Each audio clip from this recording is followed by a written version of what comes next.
Hey, welcome to the stream. This is our pre-show. We have an opportunity here to talk about some of the things that are in the news. Before we get deeper into the primary broadcast, we will also, as always, have a post-show, which people can watch online, where we get a little bit deeper into some of the issues that came up during the broadcast. Joining me right now are Glynis and Amit. It's great to see you guys. One of the things that has been on my mind, we talked about a little bit yesterday, but it's this whole case of Dominique Strauss-Kahn, head of the IMF, who's been accused of a very significant sexual assault crime by a maid at the Sofitel where he was staying in New York City. He was taken by American authorities from an Air France plane and is now in custody at Rikers Island. This is causing quite an international stir. And the interesting thing is, I thought initially that it would be overwhelmingly like shock of why could he do this? But I'm starting to read reports that people in France are shocked at how he's been treated. Well, I would argue that there's some sort of nationality or nationalism going on here. The French don't love that the American have one of their sort of top politicians in custody. The judge won't grant him bail because they consider him a flight risk for obvious reasons, I think. They're saying his wife has now wired $1 million in cash. The judge isn't accepting it. He's being kept at Rikers in an 11 by 14 cell. So I think the French, in part, are reacting to that sense of, are you treating our citizen fairly? Well, people are talking about his background, right? And trying to get into, okay, so who is this man? Who's the man behind the name or the position, right? The title. So here we have on our website, of course, if you're interested in our profile, we profile him and give you kind of an overview of Dominique Strauss-Kahn. But on Twitter is where the really interesting comments are being made. So this is what was top tweeted these days. It says, no one told Dominique Strauss-Kahn that being director of the IMF doesn't mean you get to do to people what the IMF does to countries. Now, we talked about this yesterday. We talked about this yesterday. And it's kind of funny, but then you think about it and we see the, you know, I was reading a report about more details are emerging about the story, and you see the results. And it's actually really serious what he's being accused of doing. And I'm not going to get into the details because people can read about it online, but it's a really dangerous, ignorant, and profane crime. And the woman he committed against to is an immigrant, West African immigrant. She's a Muslim. She also is a single mother. She's a reported devout Muslim with a family. With a family. And so this is one of the things that is so troubling because I want to, and you know, we can't speculate but so much, but I'm looking at a situation like this and I'm seeing a 62-year-old man is being accused of something of this magnitude. You don't wind up 62 and then all of a sudden start this kind of behavior. To that point, someone's been tweeting, this guy R. Crockett, saying the IMF had been warned about his behavior towards women in a 2008 letter. Well, so and he had to apologize. When he started at the IMF, he had an affair with somebody and had to immediately apologize for it, but the IMF stuck with him. I mean, he's a hugely powerful figure in the international economy. So he was successful at the IMF and responsible for all these bailouts, and they stuck by him with that. But as we noted yesterday, they could not have distanced themselves more quickly. Well, before we go further into this, I want to take a minute because we're going to be talking about marginalized people, and we've got some people joining us from upstairs at the Al Jazeera Forum. Josh Rushing, can you hear us? I can hear you well, Derek. Okay, welcome. I see we've got our two guests there. Maung and Deepa, can you hear me? Yes, we can hear you. Okay, it's wonderful. So pleased to have you joining us. We're going to come back to you just in a minute when we get into the bulk of the show. We'll introduce you and we'll get deeper into these issues. Fantastic. So, you know, one of the things that I find particularly troubling is this idea that this woman, you know, we're going to be talking about today how people of color in the United States are disproportionately more likely to be in poverty. 25% of African Americans, 24% of Hispanics, a similar percentage of people who are non-U.S. citizens. So this person is a woman, and she's an immigrant, and she's a woman immigrant from Africa. Do we? That's what they're saying. They're saying okay. she's a West African immigrant, which means that she's working as a maid, so obviously she's not a person of means per se. Well, these are the kind of voiceless people who sometimes may not have recourse when you know, they're the victims of different kinds of crimes. I absolutely agree, although I will say, just based on my consuming media on this, American media today, that I don't seem to be seeing her sidelined or her experience in this being sort of taken lightly. I think it could be a protection thing, though, not wanting to disclose. I don't think at this point they want to reveal her name.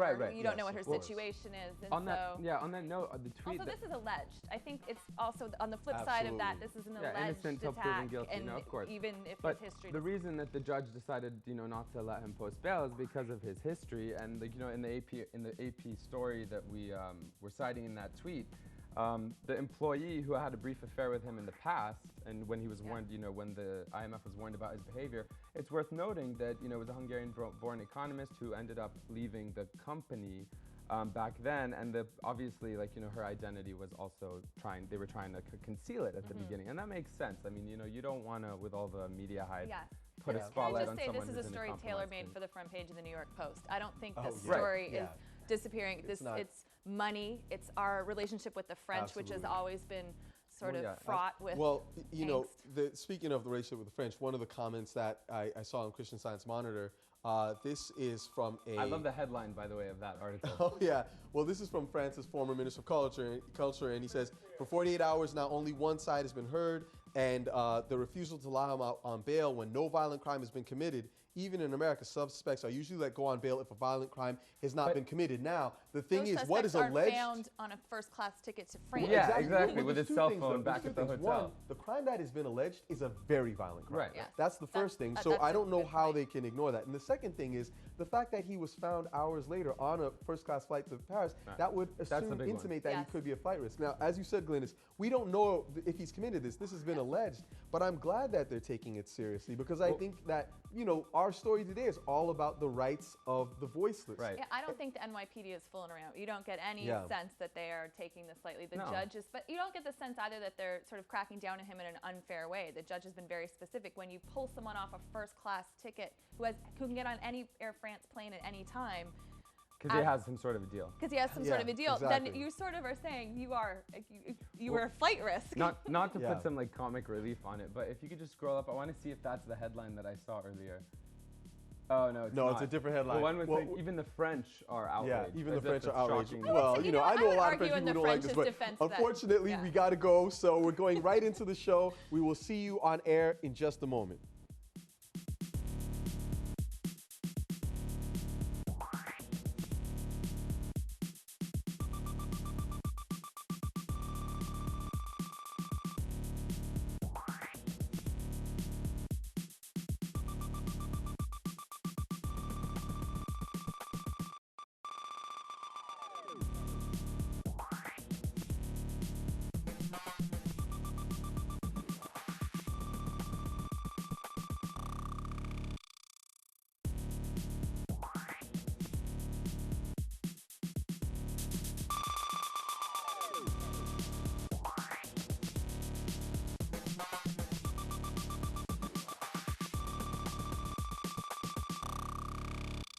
Hi, I'm Derek Ashong, and you are now in The Stream, a social media community with its own daily TV show. We're bringing you the stories that are ongoing, global, and sourced from social media. Today, social media becomes the new front in the fight for democracy in Myanmar, and how the poorest people in the world's most powerful nation are getting their message out.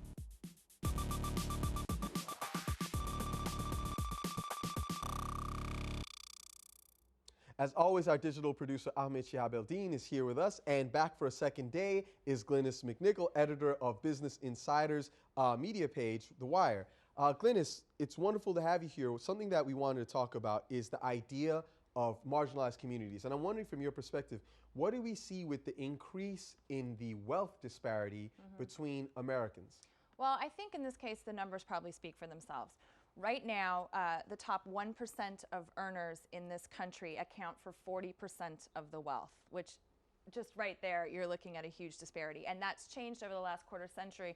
A quarter century ago, it was the top 12% of earners accounted for 35% of the wealth. So you can see that huge shift. And I think the other contributing factor is the jobs that provide the highest level of income are not any longer the jobs that sort of provide the best future for the country. So we're seeing financiers are guaranteed these huge paychecks. School teachers are not. So you have an entire population that can afford this education, aiming towards one very specialized employment where all the money is, and the rest move down the scale. Well, yeah, and the question is, are the best and brightest minds going into the industries that are going to build the economy itself as opposed to and are we investing in our future? Absolutely. Literally. Well, this is something we're going to get deeper into because today we're talking a lot about issues of poverty and economics, personal economics. So we're going to come back to those ideas. Ahmed, we always try to take stories from people online, what folks are suggesting. So what kind of stuff have people been saying to us today? Well, today we were pointed to a story coming out of South Korea by a gentleman who's been feeding the stream on an ongoing basis. His name is Live J. So right here you can see the two links that he shared with us. Basically last week there was a water supply system in the city of Gumi in South Korea that was broken by the collapse of a reservoir dike. And then there's another story that relates to Twitter. But let's just see where we're talking about. So right here we're going to zoom in to Gumi. This is Gumi in South Korea. And what's happened is residents, this is the link. Residents, this is the story. And the interesting thing is 500,000 people have been cut off from water supply for over a week now. And they're alleging that it's because of a construction project that the government's been doing that's quite controversial called the Four Major Rivers Restoration. So people have been complaining on the Gumi City website, and they say that they're spending money on bottles of water to essentially splash their toilet and just to do, you know, daily routine things that they need water for. Now we were pointed to this article, which is on a Korean website, which says the power of Twitter. And that kind of says it all, because we were able to get in touch with one of the activists who has been tweeting and who essentially told us the story is that people have been organizing from nearby provinces in order to get water to the residents in this town. Now you can see here some of the photos. They've been setting up a gas station. Students have been involved. We're just going to play some video right here with the audio down, just to give you a sense. He's actually documenting the process, because we've seen... So he's showing what exactly they're doing as they're getting that water. They're sending water to people who have been struck by this who are in Gumi, yeah. And the city's mayor said this is a result of the dredging. And so essentially, you know, we have a lot of different tweets coming in. That's really something cool. And we're going to actually be talking about an Asian story today. I want to, before we go further, bring in our two guests that are joining us from the Al Jazeera Forum right now. We've got Maung Yit, who is a political blogger, as well as an activist from Myanmar. Maung Yit is actually a pseudonym which he uses in order to protect his family. We also have joining us Deepa Fernandes, who is the creator of the People's Production House out of New York, and she works on basically giving a voice to people who would typically be voiceless. Maung and Deepa, thank you so much for joining us. We really appreciate you being with us. Hey, Derek. Thanks for having us. Thanks for having us. So we're going to get back to the two of them in just a second, but we want people to know that the stories that we cover are stories that come from you, our listeners. I was talking to a friend the other day who was asking me, and I was like, the stuff we talk about is from people, so we want to know the stories you want told. Tweet us at AJStream. We would love to hear from you.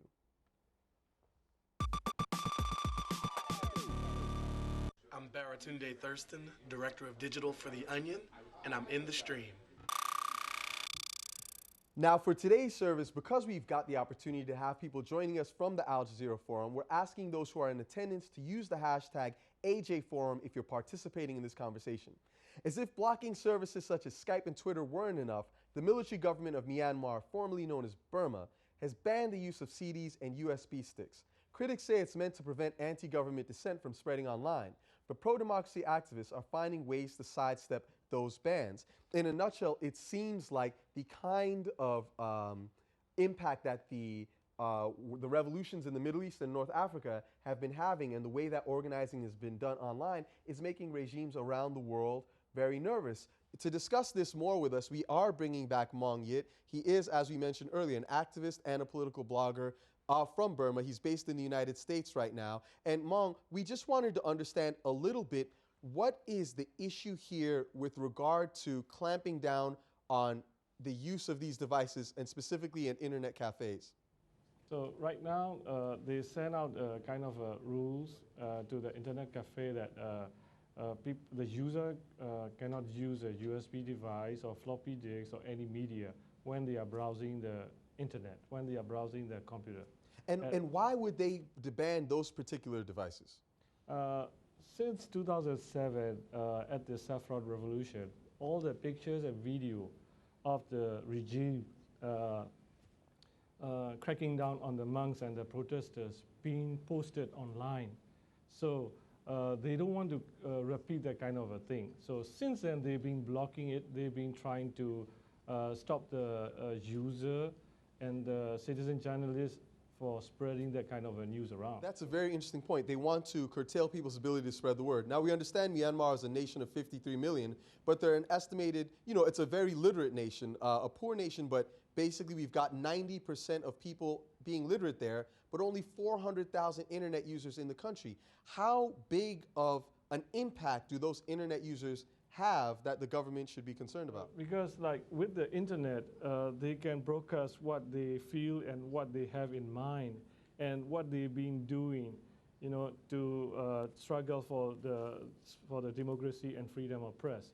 So even though with the limited number of internet accounts, there's a tremendous users at the internet cafe that they've been using it and spreading the words, spreading their thoughts and actions. So they are very much concerned of, like, you know, even though they are limiting the kind of resources, they're still limiting the mind and spirit of the people. So just to give some context, you know, we see in countries in Africa where the internet penetration is not that high, at least mobile phone service and use is really high. But in a country of 53 million people, there are estimates that less than 500,000 people have access to mobile phones, and they're really expensive, up to $1,000 for a mobile phone. So we have this Facebook page that's been created called Just Do It Against Military Dictatorships. Perhaps you can speak to that. You know, even though only 400,000 people are estimated to have the internet, there's about 2,000 people, and it seems to be as a direct result of what's happened in Egypt. Is that true? Can you say that again? Basically, why are people, you know, how important is it? Because one of the questions that's coming in we want to highlight is from US Qatar saying, how do we ensure that people, marginalized populations, have access to the technology needed, even if it's smaller numbers? So to put it with a little extra clarity, Maung, basically what Ahmed is saying is you have a very small number of people that can get either online or have access to mobile devices in Myanmar. So given the crackdown that the government is trying to make on those people, what do you think needs to happen in order to give those people access to the world? They need kind of the freedom of press and like a usage of the lifting of the restriction on the internet. But the military is not going to do that because freedom of press and freedom of expression is indirectly proportional to their holding on to their power. So that's how what's been happening over there. So now, even with the limited number, they see them, it's like a big threat to them. This is interesting, Glynis, because we've been seeing a lot of this with regimes being nervous about people's access to information. Well, I think this is a good example. A lot of people have been skeptical about how effective social media has been in these revolutions because of the sort of shallow internet penetration in many of these countries. But I think this, you know, is a great example of it's once some people have it, it's not how many people are using the internet, it's how they're using it and the audience that's paying attention. So 400,000 people in a country of 53 million are using it, but they're using it so effectively and they've garnered enough international attention with their use that they've now made the government so scared that they're cracking down. And when you say the people in these countries are watching Egypt and taking notes from them and trying to do it themselves, it seems to me the governments aren't learning any lessons from the governments in the country. The people are learning the lessons from the people. The governments are still doing the exact opposite and seeing the same challenges that the government in Egypt did or the government in Yemen did. Well, Maung, I want to thank you for giving us that breakdown. I want to ask you to stay with us and to join into this next conversation that we're going to be having because it expands on this idea of marginalized people and how you give them a voice. Remember, if you want to share your stories with our community, tweet us at AJStream. And again, for those of you who are attending the Al Jazeera Forum, you can also tweet us using the hashtag AJForum. We'll get some of your comments on the air. My name is Genevieve Garrity. I'm an online communications associate for the United Nations Foundation, and I'm part of the Stream. It's the most powerful country in the world, but 44 million people in the United States live in poverty. That's 14% of the population, and a disproportionately high number of them are African American, Native American, and Hispanic. But one organization has found innovative ways to help such marginalized people speak out. We are fortunate to have joining us Deepa Fernandes, who actually from New York, but she's with us here in, at the Al Jazeera Forum in Washington, D.C., and she can give us a little bit more insight about her organization, People Production House. And Deepa, what I want to ask you specifically about is, in a few words, briefly, how does People's Production House help people who you would consider to be marginalized?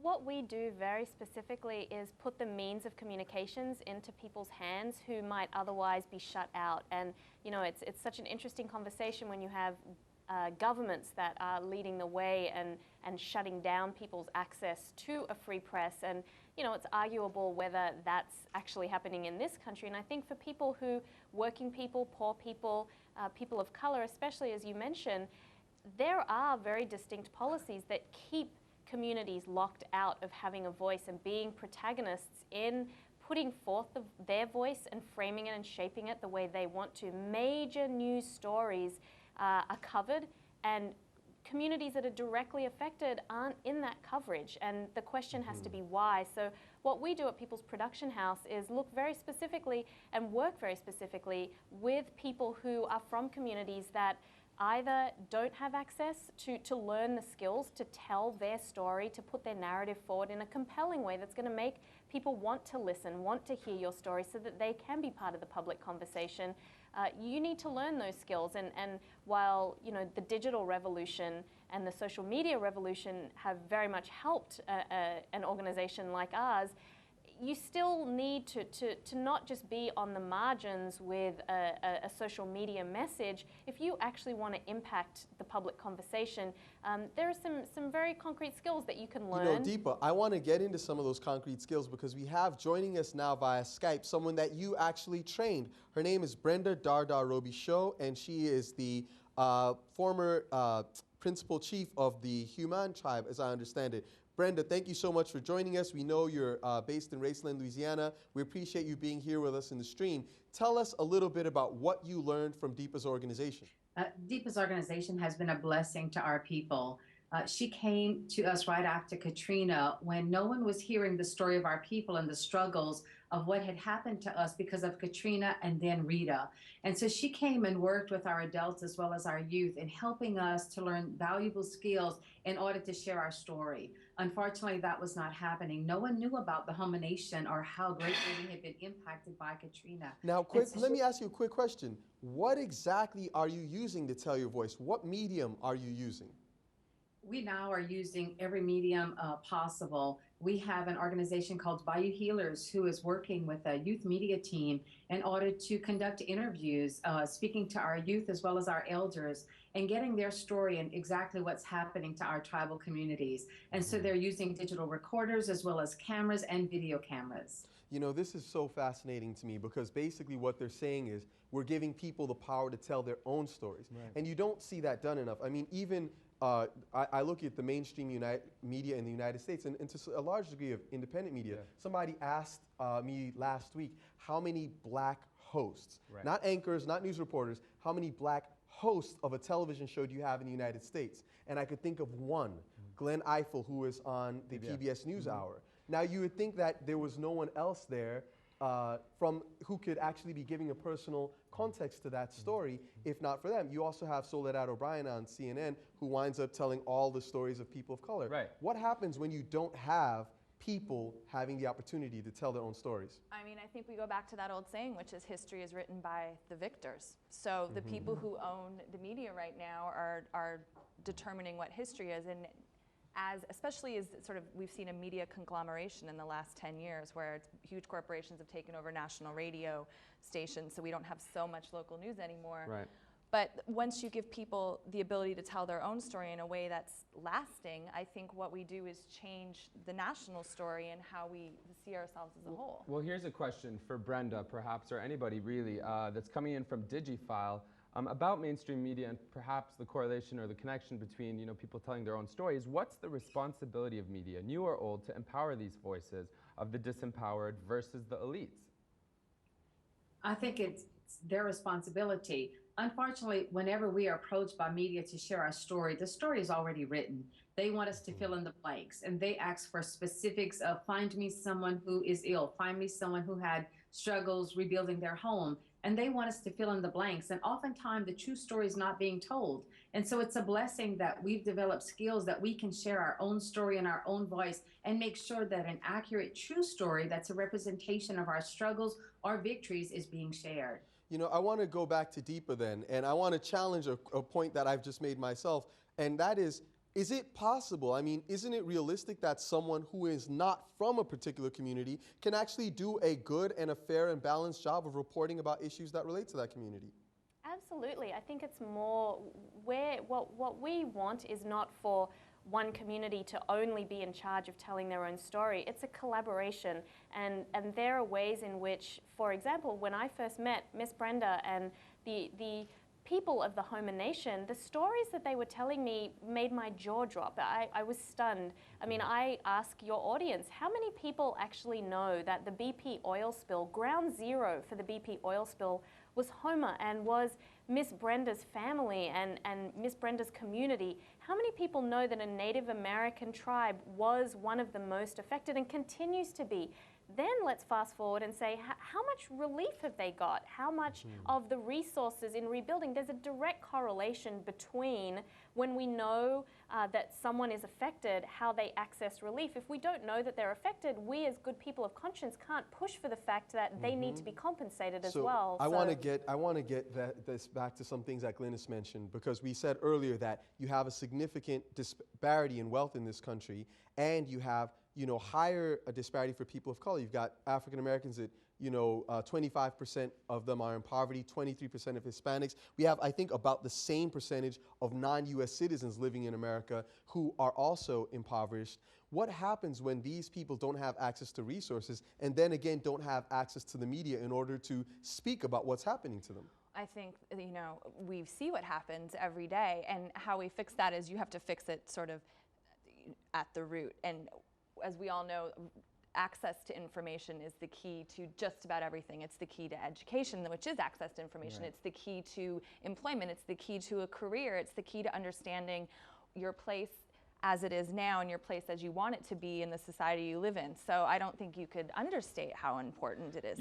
It seems like we have one tweet coming in from the forum, another one from US Qatar that's interesting. I think it sums up the conversation. He's saying, how do we make social media an equalizing force and not a divisive one? Because as you said, people use social media to mobilize for disaster relief, to get people who are marginalized voices in, Louisiana, and try to just inform people. So maybe you could speak to that a bit, Deepa.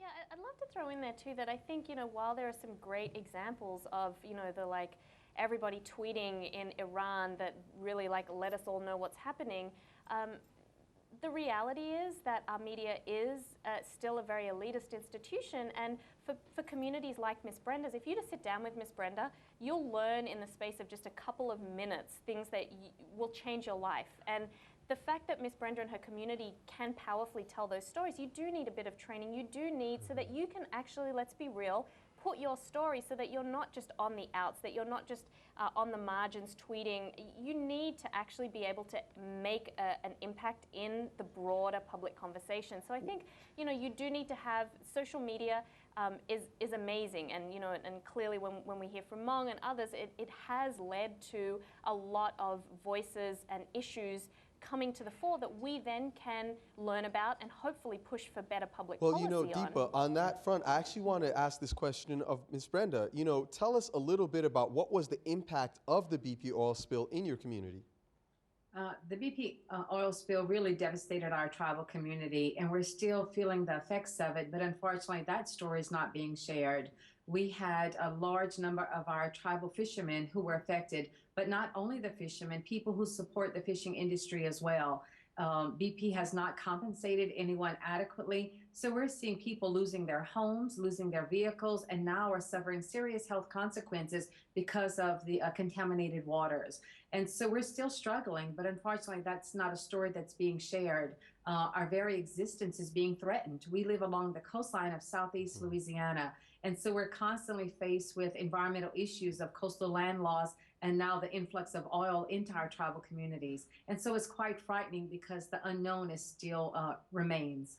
Brenda, I understand that your parents were not allowed under former segregation laws to attend public school past the age of, past 7th grade, and you are the first in your family to graduate. So now, you do have this opportunity through social media, but also mainstream media to get that story through. Maybe you could talk a bit about, that difficulty.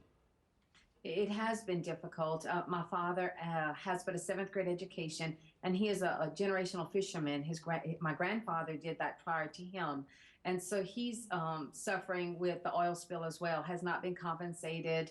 And thank goodness he does not have maybe some of the bills and things that some of our younger fishermen have. And so he's able to try to make ends meet as best he can. But he shares a beautiful story, just giving him the opportunity about what fishing means to him and the impacts of the oil spill. And if I could just share that with you, he shares that when you're a child and you can't wait to open your present on Christmas morning, it's wrapped in a beautiful bow, and you can't wait to untie that ribbon to see what present you've received from Santa. He feels that same sense of joy when he's out on his fishing boat and he picks up his trawl net. It's tied with a rope at the bottom. He can't wait to untie that rope at the bottom to see what blessings he's caught from the ocean. And so he can share that story beautifully. But unfortunately, we're not always given the opportunity to share such stories about what's happened to us and the impacts of the oil spill or hurricanes. Brenda, I want to jump in there because there's one of the things that I would like to highlight is that there is a racial component to this, and it doesn't always get discussed, and we a lot of times like to dance around it. And Glynis, we were having a very interesting conversation after yesterday's show about the experience with police, and you were talking about your experiences in New York, and they're very different from mine. And I've had so many issues with police and the impression they see of me, whether you get handcuffed, whether you get thrown in the back of a car, et cetera. And I can say to them, I've got a Harvard degree, but it doesn't matter because when they see me, they think one thing. You were talking about what they think when they see you. I get the benefit of the doubt, I think is what it comes down to. Well, I don't because my name's Ahmed. But you're not going to get the benefit of the doubt in this. Okay. Let's try to get at least one more thing from question. online. We have a question for, I believe, Deepa. Deepa, we'll put this to you from the Al Jazeera forum. They're asking, have any of the stories supported by People Production House made it to the mainstream media? Perhaps the street vendor story that we heard about? Sure, we just finished actually telling a powerful story, I would like to think, of two street vendors in New York City. Street vendors are some of the most invisible people who are the pulse of New York City. They're targeted by police, they're targeted by big business. I'm sorry, I gotta jump in there, Deepa. I wanna hear that story, but unfortunately we're out of time. We're gonna continue and finish with you during the post show. For those who are watching us online, you can go to stream.aljazeera.com to hear Deepa's answer to this. Tweet us at AJStream. We'll see you online.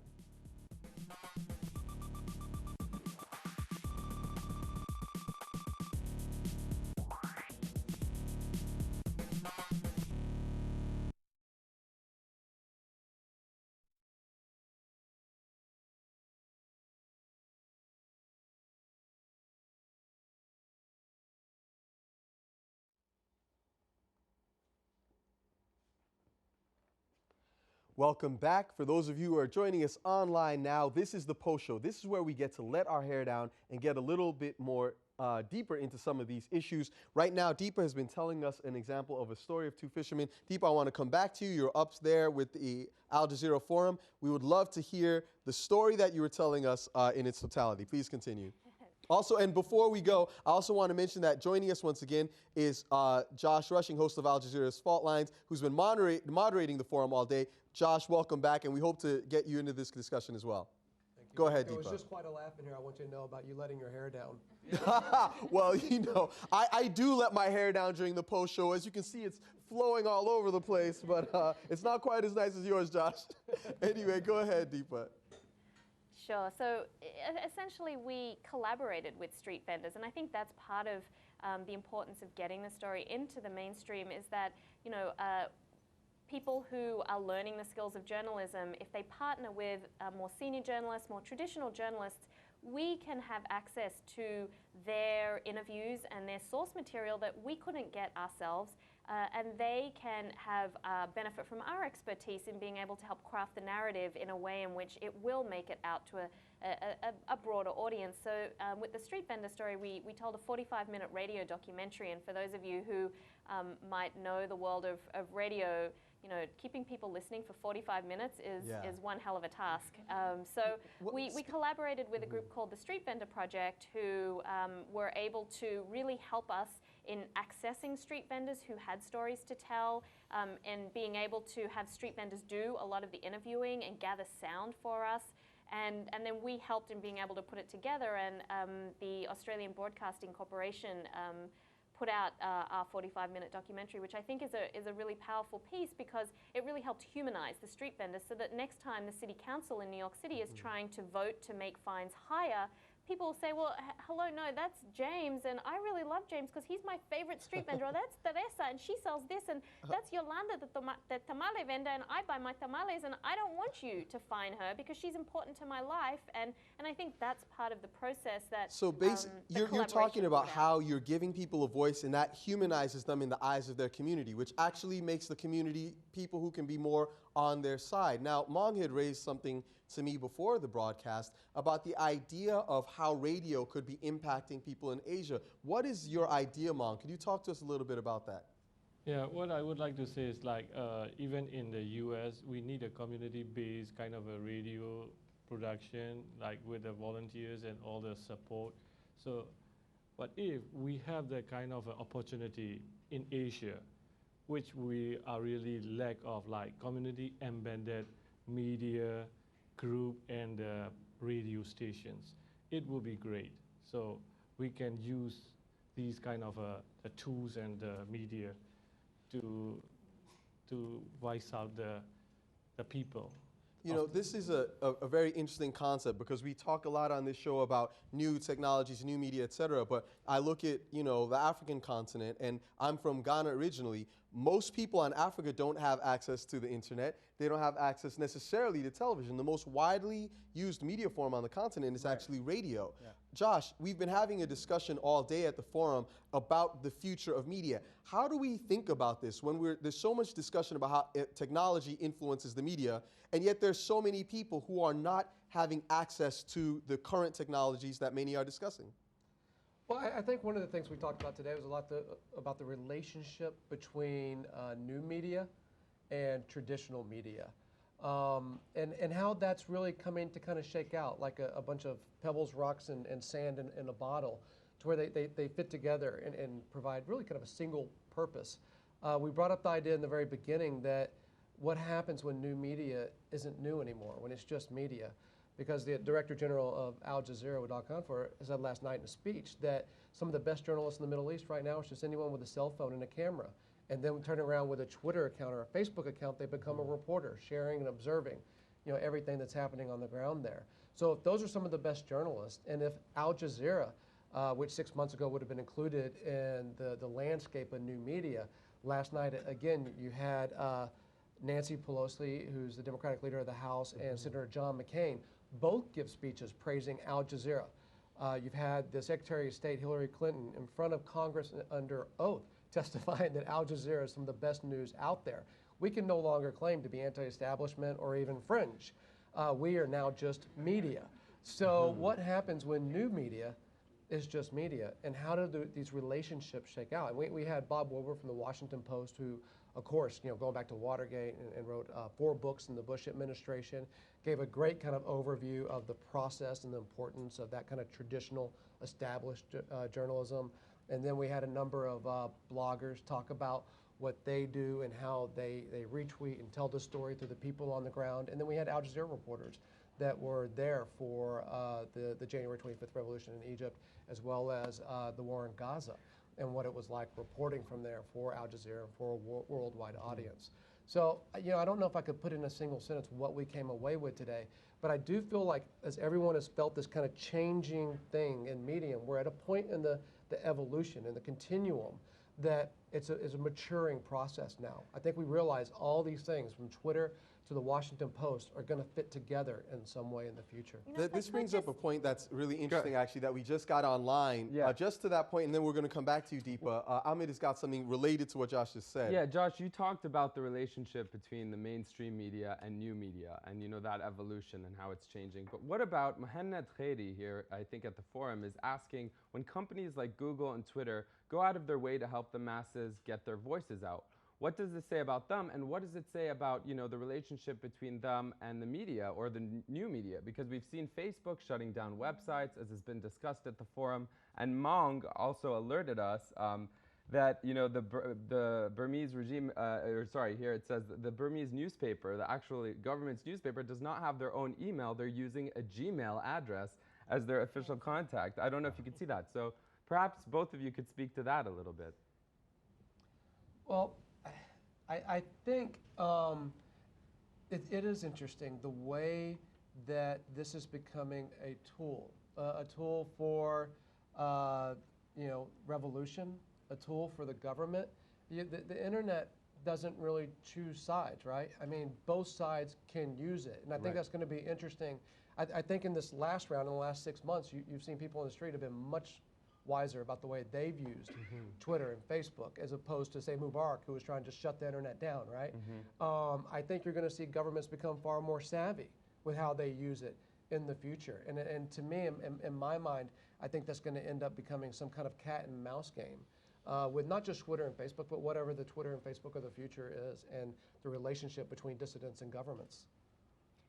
You know, I just want to point out here that I think one of the big things we'd be remiss if we didn't actually talk about is the fact that here in the US, we're online right now, and most of the people who we work with probably are not watching us because of media policy in this country, which restricts how you get online, at what speed you get online, and how you actually access the Facebooks, the Twitters, and all that kind of thing. So while we might not have a regime that's trying to shut down the internet altogether, Nancy Pelosi said at the dinner last night, we need to be very vigilant about things like net neutrality. What does that mean? If you don't know what that means, shame on you.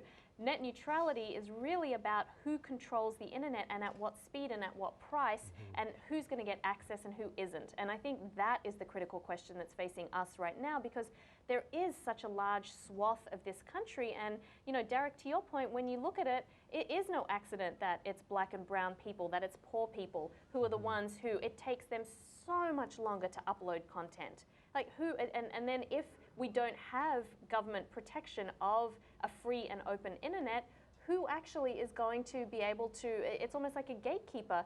No one's going to come to see any of our websites, because the Facebooks and the Googles are going to control it. They're going to have the money.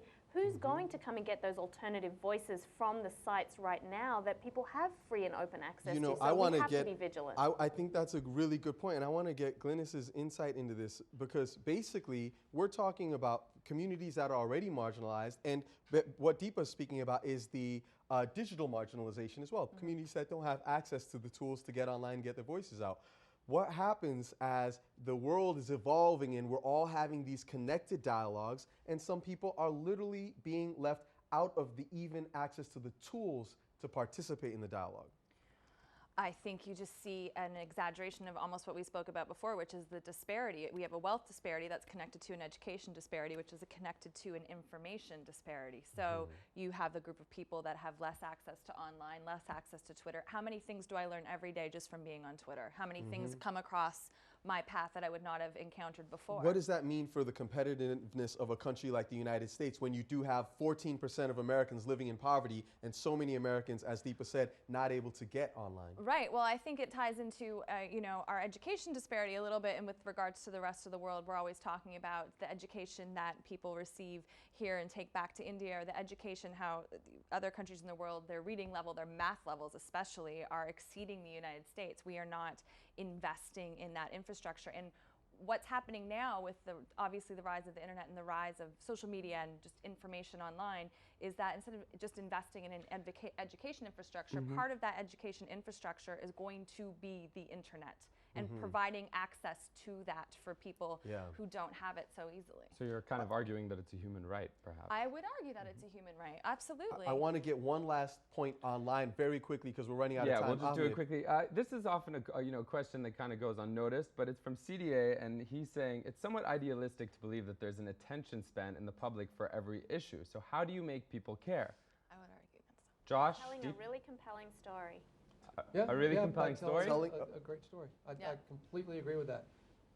I think that we have, what we've realized in the last 6 months is that if it's a compelling story and you make it available, you may be shocked at how many people are interested.